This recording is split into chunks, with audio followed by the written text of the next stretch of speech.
Welcome to Thought for March the 23rd.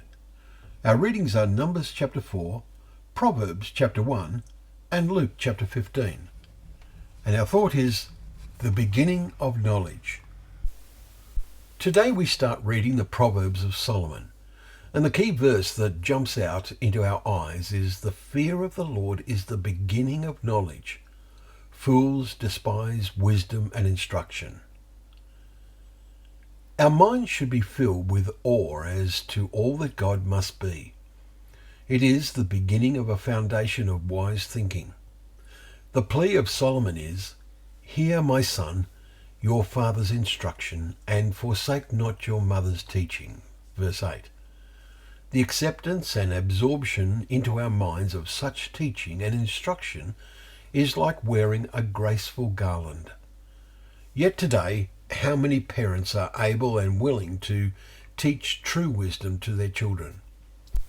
If they are able and willing, their children are surrounded by counter-influences, but the need for wisdom and instruction has never been greater.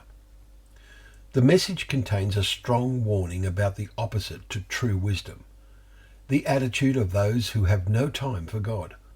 So the blunt warning is made, "If sinners entice you, do not consent."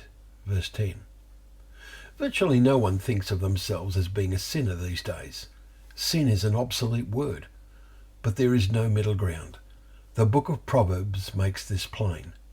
If you are not on God's side seeking his will and guidance in making your pathway in life, you are against him. Wisdom is personified and cries aloud. At the same time, scoffers delight in their scoffing, we read in verse 20 and 22.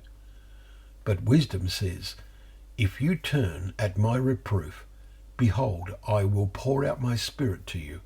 I will make my words known to you." Verse 23. And we can see that God's Spirit has led to the Bible being written and preserved, and our daily feeding on God's Word will guide our lives.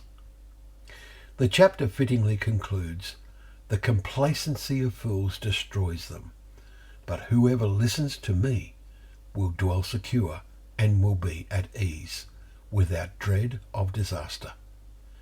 May we help each other to have ears ready to listen. Thank you once again for joining us for Thought for the Day, where together we can open up the pages of God's Word, remembering that it is a lamp to our feet and a light to our path.